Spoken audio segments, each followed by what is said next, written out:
우리가 여러분들 단기 선교를 경험해 보신 분들이 계실 건데요, 우리가 단기 선교를 가보면 영적으로 굉장히 짓눌리는 경험을 하게 될 때가 있습니다. 제가 2011년도, 2010년도, 11년도 두 차례 청년들과 함께 러시아 서남부 지역에 있는 체첸이라는 공화국에 단기 선교를 간 적이 있는데요, 그곳에서 경찰에 붙잡혀서 5시간 동안 취조를 받게 되었습니다. 그날 밤에 거의 잠을 이루지 못할 정도로 영적인 짓눌림을 경험한 적이 있습니다. 물론 그것이 험악한 분위기 속에서 취조를 받다 보니까 거기에서 오는 스트레스의 영향도 있었겠지만, 이 체첸이라고 하는 공화국은 유럽에서 가장 큰 이슬람 사원이 있는, 이슬람이 굉장히 강력한 공화국입니다. 또 힌두권 나라들을 가보면 집집마다 신을 모시는 산당을 차려놓는 것이 일반적입니다. 그런데 오늘 본문에 소개된 이 버가모 교회가 그런 지역에, 영적으로 굉장히 힘든 도시에 세워진 교회였다는 것입니다. 그래서 13절에 예수님께서 버가모에 대해서 이렇게 말씀을 하시는데요, 나는 내가 어디에 거주하는지를 알고 있다. 그곳은 사탄의 왕좌가 있는 곳이다. 이렇게 말씀하세요. 이 사탄의 왕좌라는 말은 사탄이 권세를 잡고 왕처럼 강력한 영향력을 행사하는 도시라는 의미입니다. 그 정도로 버가모라는 도시는 우상 숭배가 극심했고 사탄의 역사가 강력했던 도시였습니다. 그런 곳에 이 버가모 교회가 세워진 거예요. 그럼에도 불구하고 버가모 교회는 예수님의 이름을 굳게 붙잡았습니다. 특별히 13절에는 이 안디바라고 하는 버가모 교회 지도자의 순교 사건이 기록이 되어 있는데요, 그런데 이 그냥 순교한 게 아니고 끔찍하게 살해를 당하는 순교였습니다. 버가모 교회 인근에 큰 이방 신전이 있었는데 이 교회 지도자, 그러니까 오늘날로 이야기하면 목사나 장로 같은 그런 지도자가 그 이방 신전으로 끌려가서 그 이방인 사제들이나 이방인 신도들에게 살해를 당한 거였어요.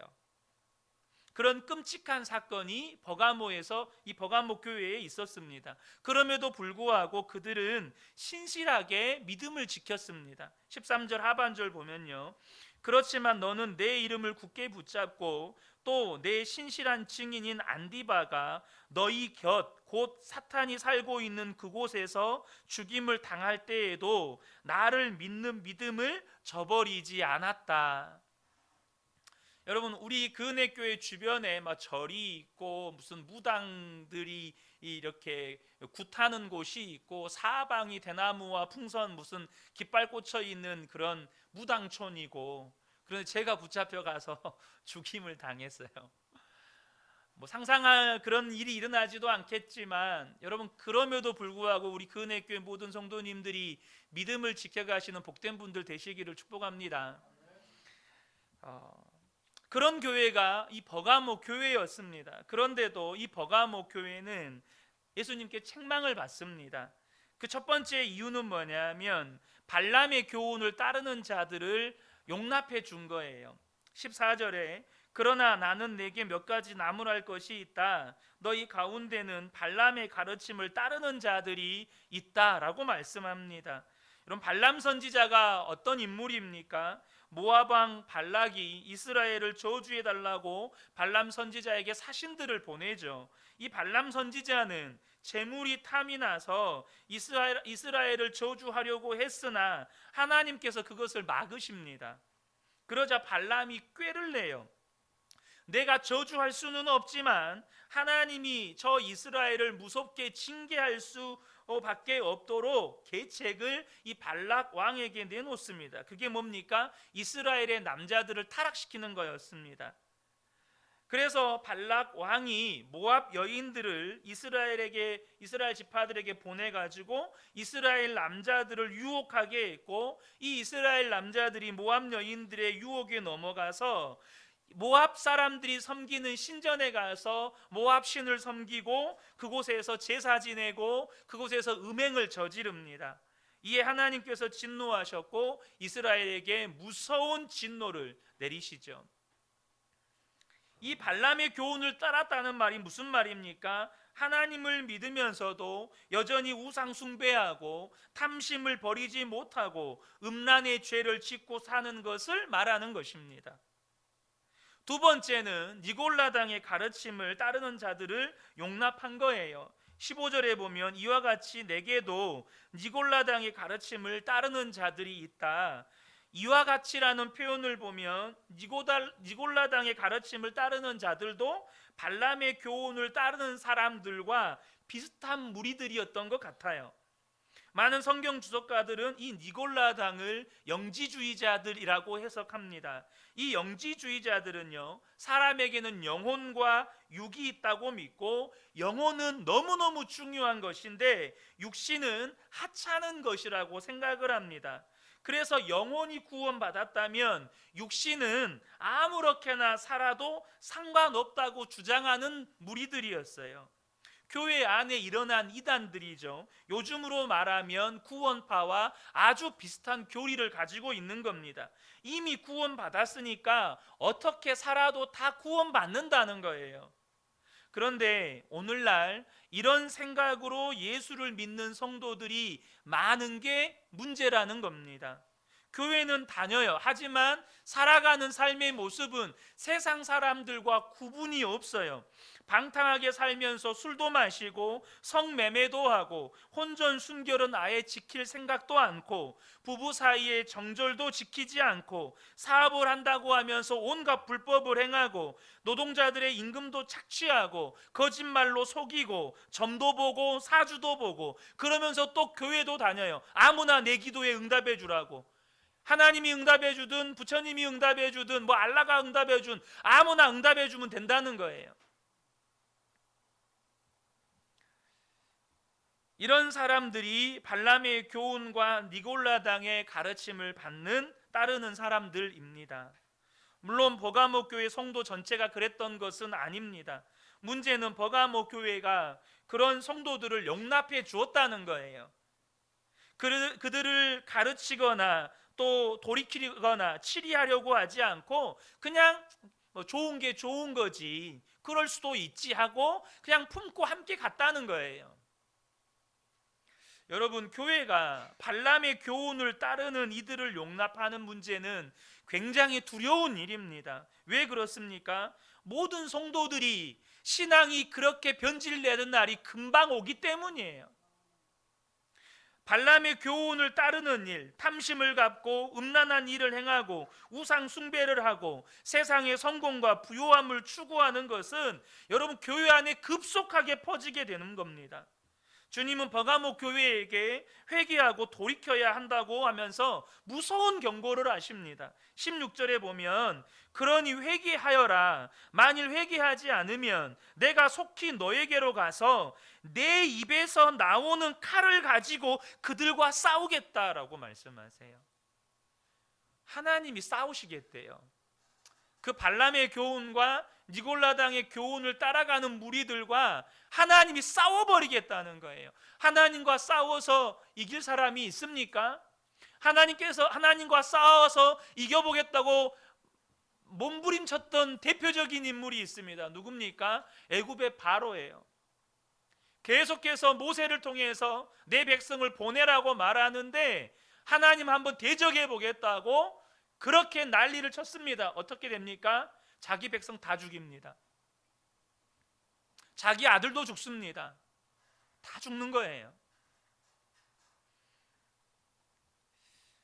똑같은 상황이 에베소 교회에 있었습니다. 그런데 그때 에베소 교회는 단호하게 그들을 배척하고 교회에서 쫓아냈습니다. 주님은 그것을 칭찬하셨습니다. 그런데 버가모 교회는 니골라당을 용납했어요. 발람의 교훈을 따르는 자들을 용납합니다. 물론 에베소 교회는 처음 사랑을 잃어버린 것 때문에 책망을 받았습니다. 그런데 버가모 교회는 지나친 관용 때문에 용납해서는 안 되는 이들을 용납해 준 것 때문에 또 하나님께 책망을 받는 것입니다. 이제 우리가 분명히 아셔야 돼요. 성도님들 중에 이런 생각을 가지고 사시는 분들이 의외로 많아요. 로마에 가면 로마법을 따라야지. 세상에 살려면 세상의 방식으로 살아야지. 세상에서 먹고 살려면 이런 일도 하고 저런 일도 겪으면서 사는 거지. 어떻게 사람이 융통성 없이 말씀대로만 사냐? 여러분 어떻습니까? 여러분 안에는 이런 생각이 저 밑바닥에 깔려 있지 않습니까? 세상에 살려면 세상 방식 따라야지. 사람이 융통성 없게 어떻게 말씀대로만 살아? 그러나 여러분, 하나님은 그렇게 사는 것에 대해서 얼마나 무섭게 진노하시는지를 아셔야 돼요. 주님은 말씀하셨어요. 내 입에서 나오는 칼을 가지고 그들과 싸우겠다. 우리 자신이 내 안에 있는 탐심의 문제나 음란함의 문제나 우상 숭배에 대해서 단호한 기준을 가지고 사셔야 합니다. 그렇지 않으면 우리가 주님의 진노의 대상이 된다는 것을 아셔야 돼요.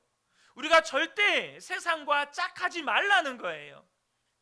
고린도후서 6장 14절 16절을 보면 너희는 믿지 않는 자와 멍에를 함께 매지 말라. 무슨 말입니까? 세상과 짝하지 말라는 거예요. 의와 불법이 어찌 함께하며 빛과 어둠이 어찌 사귀며 그리스도와 벨리알이 어찌 조화되며 믿는 자와 믿지 않는 자가 어찌 상관하며 하나님의 성전과 우상이 어찌 일치가 되리요. 우리는 살아계신 하나님의 성전이라. 그런데 여러분 한번 제 입장에 한번 여러분이 되어 보시면 좋겠습니다. 자, 이 시간에 여러분이 그 은혜교회 목사입니다. 여러분 어떻습니까? 목사인 여러분에게 이 말씀, 세상과 짝하는 성도들을 교회 안에 절대 용납하면 안 된다. 사실 오늘 이 말씀은 제가 제일 부담되는 말씀이에요. 한번 생각해 보십시오. 이 말씀을 교회 안에 어떻게 적용해야 됩니까? 제가 여러분들을 한 주간 어떻게 살았는지 다 조사해서 탐심과 음란함과 우상 숭배한 분들은 다 교회에서 쫓아내야 됩니까? 솔직히 교회를 섬기는 목사인 저로서는 어떻게 해야 하는지에 대해서 심각하게 고민해야 되는 문제입니다. 솔직히 우리가 한 주간 어떻게 살았든지 주일에 교회에 나와서 예배 드리는 것만으로도 괜찮지 않습니까? 돈을 어떻게 벌었든지 간에 그것 가지고 헌금 많이 하고 선교도 많이 하고 구제도 많이 하면 괜찮은 일이지 않습니까? 어떻든지 간에 시장도 되고 국회의원도 되고 장관도 되고 대통령도 되면 우리 교회에서 그런 사람이 나온다면 이건 교회의 경사 아닙니까? 이렇게 생각할 수 있고 실제로 그렇게 생각하면서 사시는 분들이 많습니다. 그런데 여러분, 저와 여러분 정신 똑바로 차리셔야 돼요. 주님의 마음과 우리의 마음이 달라요. 주님의 생각과 우리의 생각이 다르다는 말입니다. 우리의 신앙은 어쩌면 지금 너무나도 변질된 신앙을 지극히 정상적인 것으로 착각하면서 신앙생활하고 있는지도 몰라요. 어느 목사님이 한번 택시를 탔는데 택시 운전기사가 자기가 목사인 걸 알아보더라는 거예요. 참 신기하죠. 가끔 저도 이렇게 운전하다가 휴게소나 이렇게 들를 때 가끔씩 저희 아내랑 대화하면서 저분 목사님 같지 않아? 이런 말을 할 때가 있어요. 그 목사는 목사의 분위기를 풍기는 게 있거든요. 근데 그 택시 운전기사가 목사님께 갑자기 상담을 요청하더라는 거예요. 운전하면서 자기 아버지는 장로님이신데 자기는 교회를 안 나갔대요. 형이 있는데 직업이 의사예요. 그런데 그 형은 교회를 열심히 다닌대요. 그 형은 자기를 만날 때마다 늘 예수 믿어라, 다시 교회에 나와라, 그렇게 이야기를 한다는 겁니다. 하지만 듣지 않고 있다가 죽을 고비를 3번이나 넘기면서 내가 하나님께로 돌아가야 되겠구나 라고 깨닫고 다시 교회를 나가기 시작했다는 거예요. 근데 이제 얼마 안 있어 아버지가 돌아가시고 유산을 처분하게 되었는데 수십억이나 되는 유산을 몽땅 형님이 꿀꺽 해본 거예요. 형님이 한 푼도 동생한테 안 나눠주고 형님이 다 꿀꺽해버린 거예요. 목사님, 이런 경우에는 어떻게 해야 합니까? 그렇게 나보고 예수 믿어라, 이제는 정신 차리고 똑바로 살아라고 하던 형이 어떻게 이럴 수 있습니까? 나를 전도해 놓고 이제 자기는 교회 다니기 싫답니다. 그렇게 예수 믿을 거면 안 믿고 싶습니다. 형을 만나면 죽이고 싶은 생각밖에 안 듭니다. 그 목사님이 택시에서 내리기 전에 그분 붙들고 시험에 들지 않게 해달라고 간절히 기도해주고 내리셨대요. 여러분, 예수를 믿고 그렇게 동생을 전도했으면 어떻게든 그 영혼이 천국 갈 수 있도록 책임져야 되지 않아요? 돈 앞에 그렇게 무너져 사랑하는 동생의 영혼을 어떻게 지옥 입구까지 몰아붙일 수가 있죠? 그런데 이것이 오늘날 한국교회 성도들, 바로 우리들의 실상이라는 거예요. 고난의 때는 그래도 잘 극복했어요. 고난이 오고 핍박이 오고 예수 믿기 어려운 상황이 오면 오히려 정신 차리고 기도하고 주님께 더 가까이 나아가고 영적으로 더 강해졌어요. 근데 문제는 그때가 지나가고 평안이 오고 풍요한 때가 오고 유혹이 찾아올 때는 그만 정신줄을 놔버려요. 그때는 마음이 해이해져 버리는 거예요. 붙잡았던 주님의 손 다 놔버리는 겁니다. 여러분, 마귀가 우리를 무너뜨리려고 할 때 두 가지 무기가 있어요. 하나는요, 고난과 핍박이에요. 고난이라고 하는 무기, 핍박이라고 하는 무기로 저와 여러분을 넘어뜨리려고 해요. 근데 더 무서운 무기가 있어요. 그게 뭔지 아십니까? 바로 유혹이라는 무기입니다. 탐심과 음란과 세상의 우상 숭배라고 하는 유혹이에요. 많은 분들이 핍박당하지 않고 고난당하지 않는 것을 다행이라고 생각합니다. 지금 북한에 살지 않는 것을 다행이라고 생각해요. 물론 다행이죠. 우리가 북한에 살고 있었다면 어떻게 이렇게 예배를 드릴 수 있었겠어요? 아마 예수 믿는다고 하는 대부분의 분들이 수용소에 끌려가서 거기에서 생을 마감했을 겁니다. 하지만 아셔야 돼요. 편안한 지금 이 시대가 핍박과 고난의 때보다 영적으로는 훨씬 더 위험한 때라는 거예요. 여러분 마음 안에 여러분이 정말로 고통스러웠을 때만큼 주님을 향한 간절함이 있나요? 여러분이 정말로 죽을 것 같은 그런 상황에 처했을 때와 같은 그런 주님을 향한 간절한 사모함이 있느냐는 거예요. 벌써 몇 년이 지났습니다. 한때 IS에 의해서 내전이 일어났던 나라에서 사역하던 선교사님 팀이 있었습니다. 어떻게 해서든지 그 나라를 지키고 그곳에 있으려고 무던히 애를 썼지만 결국에는 IS가 도시들을 점령해 오니까 빠져나와야 했는데 너무 늦어버렸어요. 나올 수 있는 모든 도로가 막혀버린 거예요. 그래서 많은 기도의 동역자들이 그 선교사님들을 위해서 기도했고 하나님께서 역사해 주셔서 기적적으로 그 옆나라로 이렇게 피신을 할 수 있었습니다.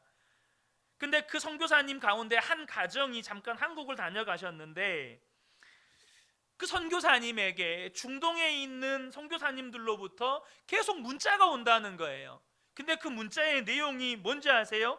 그 위험한 한국에서 빨리 빠져나오세요 라는 거예요. 웃기죠? 어째서 한국이 위험하다는 말이죠? 죄 짓기가 너무 좋다는 거예요. 죄 짓기가 너무 좋다는 거예요. 그들이 순교할 수밖에 없는 위험에 처했을 때는 여러분 그 선교지에서 그 험한 상황에 있을 때는 주님 외에는 죄의 유혹이 들지도 않아요. 무슨 죄의 유혹입니까? 오늘 하루 살아가기가 힘든데, 오늘 하루 뭘 해야 될지도 모르는데, 오늘 하루 내가 살아있을 수 없을지도 모르는데 무슨 죄의 유혹입니까? 그렇게 주님 바라보다가 죽으면 순교고 주님 바라보다 주님이 부르시면 가는 건데 한국에 오니까 여기저기서 유혹하는 것들이 너무 많은 거예요. 우리가 사는 환경들이 계속해서 우리의 탐심을 자극합니다. 계속해서 우리 안에 있는 음욕을 부추겨요. 계속해서 우리 안에 있는 세상의 성공과 권력을 향해서 끊임없이 엎드리게 만듭니다. 지금 우리도 견디기 힘들지만 우리 자녀들은 말할 수 없이 위험한 지경에 있어요. 말할 수 없이 위험한 지경에 있어요. 우리 아이들은 영적으로 보면 사방이 그냥 마귀의 소굴에 둘러싸여 있는 거예요. 한동안 예수 믿으면 복받고 성공한다는 설교가 한국 교회뿐만 아니라 전 세계를 휩쓸었던 때가 있었습니다. 그 원조격인 사람이 진 베이커 목사입니다. 7, 80년대 미국의 TV 설교가로 유명한 사람입니다. 미국에서 가장 큰 예배당을 짓고 있었습니다. 그런데 그가 성추문과 횡령죄로 구속되어서 45년형을 받게 됩니다. 나이 50에 미국에서 가장 유명했던 목사였던 사람이 감옥에 수감된 거예요. 그가 감옥에 들어갔다가 성경을 다시 읽다가 내가 틀렸었다라는 제목의 책을 썼습니다. 진 베이커 목사는 스스로 확신했어요. 예수님께서 우리의 모든 고난과 저주를 짊어지셨으니 예수 믿는 우리는 복만 받는다. 예수를 믿기만 하면 반드시 성공한다. 비판하는 사람들이 있었지만 본인이 확신하니까 아주 대담하게 설교했고 수많은 사람들이 그 설교에 미친 듯이 열광했습니다. 그는 이렇게 설교했습니다. 하나님의 뜻대로 해주옵소서. 이런 나약한 기도는 하지 마십시오. 여러분이 차를 사고 싶습니까? 그렇다면 어떤 차종을 어떤 색깔의 어떤 옵션으로 주시옵소서. 정확하게 기도해라. 그게 믿음이다. 지금도 그렇게 기도하고 계시는 분 계십니까?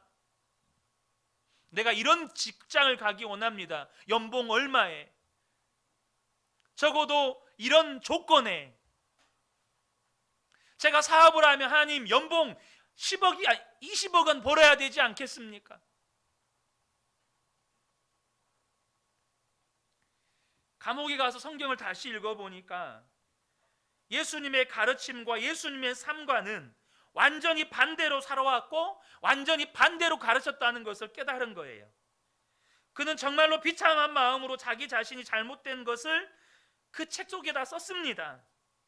진 베이커 목사는 그런 참회의 책을 썼지만 그의 가르침은 미국 교회나 한국 교회에 지금도 여전히 강력한 영향력을 행사하고 있어요. 수많은 80년대, 90년대 부흥사들이 예수 믿으면 복 받는다. 얼마나 그렇게 설교 많이 하고 다녔는지 몰라요. 그래서 11조도 믿음으로 하라고. 다음 달에 1,000만 원 벌고 싶으면 미리 100만 원 11조하고 1억 벌고 싶으면 미리 1,000만 원 11조 하라고. 그런 설교 들어보신 적 있으시죠? 저도 그런 설교 듣고 자랐습니다. 여러분, 예수 믿으면 무조건 복 받는다. 무조건 성공한다. 그러면 사도 바울은 왜 순교했습니까? 예수님의 12제자들은 하나도 예외 없이 왜 다 순교한 겁니까?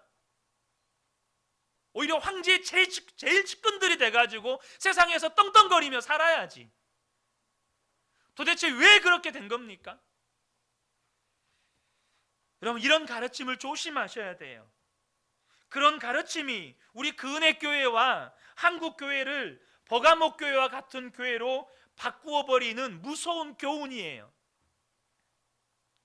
근데 여러분, 이것은 목사인 저 자신에게 너무나도 큰 숙제예요. 탐심과 음란과 우상 숭배를 교회 안에서 제거해라. 교회 안에 그런 성도들이 있으면 교회 안에서 용납하지 마라. 여러분, 제가 거짓말을 하는 거 아니죠? 지금 성경에 지금 그렇게 나와 있잖아요. 당연한 말씀이죠. 그런데 제가 어떻게 이걸 가지고 여러분과 함께 말씀을 나눠야 되죠? 탐심을 가지고 있는 사람, 음란의 죄를 짓고 있는 사람, 우상 숭배하는 사람, 오늘부터 다 교회 떠나세요. 이래야 됩니까? 내일부터 교회 나오지 마세요. 이렇게 설교해야 됩니까? 아니면 안 나가는 사람은 출교시킵니다. 이래야 됩니까? 혹은 그냥 설교만 하면 되는 겁니까? 그런데 여러분, 우리가 탐심이나 음란이나 우상 숭배가 죄라는 것을 몰라서, 그런 말을 들어본 적이 없어서 그렇게 사는 겁니까? 안 되는 겁니다. 탐심과 음란과 우상 숭배는 우리 속 깊은 곳에 박혀 있는 죄예요. 울어도 힘써도 안 돼요. 그냥 자동으로 나오는 거예요. 그게 목사든 장로든 신학자든 상관이 없습니다. 음란의 유혹은 무섭도록 우리의 심령 안에 박혀 있는 거예요. 설교에서 해결될 문제가 아니라는 겁니다. 그러니까 교회 안에 바리새인과 같은 위선자들만 많아지는 거예요. 겉으로는 아닌 척하면서 속으로는 남들이 모르는 은밀한 죄를 여전히 짓고 살아요. 도대체 이 문제를 우리가 어떻게 해결해야 됩니까? 가장 두려운 일은 저 자신 안에 탐심이나 음란이나 우상 숭배의 죄가 해결이 안 됐는데 어떻게 설교를 하죠? 어떻게 교회 안에 이 탐심과 음란과 우상 숭배의 죄를 제거할 수 있느냐 말입니다. 하나님께서 제게 전적으로 은혜를 베풀어 주셨습니다. 교회 개척을 하고 하나님만 바라볼 수밖에 없는 환경에 저를 이끄시면서 십자가 복음이 무엇인지를 정확하게 깨닫게 해주셨어요. 그 전에는 목사인 저에게도 강단에서 선포하는 말씀과 전혀 일치하지 않는 삶은 해결되지 않는 딜레마였습니다. 삶으로 살아내지 못한 말씀, 삶으로 경험되지 못한 말씀은 100번, 1000번 설교해도 아무런 능력이 없는 거예요. 그런데요, 말씀과 삶이 하나 되는 길을 제게 보여주셨습니다. 그것은 내 안에 계신 예수님을 바라보는 거예요. 예수님을 바라보는 눈이 뜨이면 절대 육신대로 살 수가 없게 돼요. 함께 계신 주님이 바라봐지면 아무리 내 안에 탐심이 있고 음란의 죄가 일어나고 세상의 성공과 권력을 쫓아가고 싶어도 그렇게 끌려 살아갈 수가 없게 돼요. 여러분, 요셉이 아무도 보지 않는 곳에서 음란의 유혹을 받을 때 어떻게 그가 그 죄의 유혹을 뿌리칠 수가 있었죠? 성경은 분명하게 이야기합니다. 내가 어찌 하나님 앞에서 이 큰 악을 행할 수 있으리까? 지금 요셉이 누굴 바라본 거예요? 아무도 없음에도 불구하고 요셉은 오직 하나님만 바라본 거예요. 요셉의 시선은 오직 주님께 고정되어 있었어요. 그러니까 음란의 유혹이 와도 유혹이 안 돼요. 저 역시 음란의 유혹을 이겼던 그때의 기쁨은 말로 형언할 수가 없어요. 아무리 탐심이 내게 있고 음란의 유혹을 받아도 이 자리에 계신 우리 성도님들, 이 많은 성도님들이 보는 그 자리에서 탐심에 끌려갈 수 있습니까? 음란의 죄를 지을 수 있나요? 여러분, 사람들만 내 옆에 있어도 우리는 죄에 끌려가지 않게 됩니다. 뭘 말하는 겁니까? 우리 안에는 죄에 끌려가지 않을 능력이 있다는 거예요. 근데 문제는 뭐죠? 눈이 뜨이지 않은 거예요. 무슨 눈이요? 내 안에 계신 예수님을 바라보는 눈이 열리지 않은 거예요. 여러분, 우리가 믿는 십자가 복음이 무엇입니까? 내 안에 계신 예수 그리스도, 그것이 십자가 복음의 핵심입니다. 그런데 그분을 바라보는 눈이 뜨이지 않으니까 아무도 안 본다고 생각해요. 그러니까 내 마음대로, 내 감정대로 말하고 행동하고 내가 하고 싶은 대로 하고 사는 거예요. 주님을 바라보는 눈이 열리는 것이 핵심입니다. 그런데 우리가 한 가지 더 알아야 할 게 있어요. 우리가 주님을 바라보는 눈이 뜨일 때 주님의 계획은 단지 탐심이나 음란이나 이런 우상숭배의 죄에서 건져주시는 것만이 아니라는 거예요. 그러면 주님의 계획은 어디까지일까요? 우리가 주님을 바라볼 때 내가 죄를 이기는 정도와 비교할 수 없는 놀라운 은혜와 기쁨이 있어요. 그것은 뭐냐 하면 살아계신 주님과 친밀하게 동행하는 삶을 살게 되는 거예요.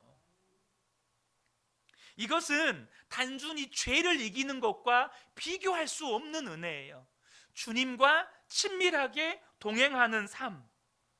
사도 바울은 자기에게 유익하던 모든 것들이 배설물처럼 버려졌다고 이야기합니다. 왜 그렇게 됐습니까? 그 많던 사회적인, 그 사람들에게 존경받던 사회적인 지위, 명성, 인기, 존경, 왜 이게 다 배설물처럼 여겨졌습니까? 주님을 바라보는 눈이 뜨여졌기 때문입니다. 주님을 바라보는 눈이 뜨여지니까 그렇게 되는 거예요. 민수기 6장에 보면 모세가 이스라엘 제사장들에게 이스라엘 백성들을 축복할 때 이렇게 축복하라는 구체적인 축복의 내용이 나와요. 24절부터 26절입니다. 여호와는 내게 복을 주시고 너를 지키시기를 원하며 여호와는 그 얼굴을 내게 비추사 은혜 베푸시기를 원하며 여호와는 그 얼굴을 내게 향하여 드사 평강 주시기를 원하노라 할지니라. 여러분, 우리는 축복하면 하나님 우리 자녀들 건강하게 하시고 공부 잘하게 하시고 좋은 직장 취업되게 하시고 돈 많이 벌게 하시고 그래서 하나님께 영광 돌리게 하시고 교회에 헌금도 많이 하게 하시고 봉사도 많이, 이게 다 축복이잖아요. 근데 모세가 장로들에게, 이스라엘 제사장들에게 축복하라는 축복의 내용 가운데 핵심은 뭔지 아세요? 그의 얼굴을 내게 비추사 그의 얼굴을 내게로 향하여 드사예요. 여러분, 도대체 하나님께서 얼굴을 우리에게 드는 것이 뭐 그리 대단한 복입니까? 주님의 영광을 보는 것이 뭐 그리 대단한 복이에요. 여러분, 근데 그거 아십니까? 다윗은요, 그것이 평생에 구했던 유일한 한 가지 소원이었어요. 다윗은 왕이었고 이루 말할 수 없는 재산을 가지고 있었고 다윗이 성전 건축을 위해서 다윗 한 사람이 헌금했던 그 헌금 액수를 오늘날 현대 금액으로 환산하면 수조 원이 돼요. 수조 원. 다윗이 성전 건축 헌금에 수조 원을 헌금합니다. 그렇게 돈이 많았어요. 그런데도 다윗에게 있는 유일한 소원이 뭐였는지 아세요? 시편 27편 4절에 내가 여호와께 바라는 한 가지 일 그것을 구하리니 곧 내가 내 평생에 여호와의 집에 살면서 여호와의 아름다움을 바라보며 그의 성전에서 사모하는 그것이라. 다윗의 평생의 소원은 딱 한 가지였어요. 주님의 영광을 바라보면서 주님만 사랑하며 사는 것. 주의 얼굴 바라보면서 주님만 사랑하며 사는 것. 그것이 다윗의 평생의 한 가지 소원이었어요. 여러분의 소원은 뭡니까? 여러분이 축복이라고 여기는 건 도대체 뭡니까? 사랑하는 성도 여러분, 우리가 정말로 주님을 바라보는 눈이 뜨이면 우리의 삶의 모든 문제는 거기서 해결이 됩니다. 문제가 사라진다는 말이 아니에요. 문제는 더 이상 문제가 아니게 됩니다. 유혹은 더 이상 유혹이 안 되고 죄는 더 이상 내 삶에 영향력을 행사할 수 없게 돼요. 왜 그렇습니까? 그것과 비교할 수 없는 주님과 함께 사는 기쁨, 하나님 나라의 영광을 경험하게 되기 때문입니다. 이것이 예수님을 바라보는 자들에게 주님이 정말로 주고 싶어 하시는 은혜예요. 주님을 바라보는 눈이 뜨이고 나니까 육신의 죄, 탐심, 음란, 우상 숭배 품고 싶은 마음이 없어지는 겁니다. 버가모 교회는 발람의 죄를 쫓아가는 자들, 니골라당의 가르침을 따라가는 자들을 허용한 것 때문에 무서운 책망을 받았어요. 그러므로 저와 여러분 안에 이러한 탐심이 일어나고 음란한 생각이 일어나고 세상을 섬기고 따라가고 싶은 마음이 일어날 때 여러분 용납하시면 안 돼요. 그걸 당연한 것이라고 받아들이시면 안 돼요. 예수 믿으면 복 받는다, 예수 믿으면 다 잘 된다, 예수 믿으면 성공한다, 그렇게 믿어서도 안 돼요. 저와 여러분이 그것을 용납하면 그 다음에는 거기에 사로잡혀서 죄의 종이 되는 거예요. 우리 안에 계신 주님이 우리 안에 계시다는 것 명심하고 이제는 단호하게 그 죄에 대해서 대처하셔야 합니다. 제거하셔야 돼요. 여러분, 주님을 바라보는 건 날마다가 아니에요. 한 호흡, 한 순간, 매 순간순간마다 주님 바라보고 주님 안에 거하고 주님 사랑하고 주님과의 첫사랑으로 살아갈 때, 그때만 하나님께서 우리에게 진정한 영생의 복을 주시는 거예요. 나는 예수 믿습니다. 그거 예수 믿는 거 아니에요. 예수 믿는다는 그 믿음의 고백과 삶을 봐야 되는 거예요.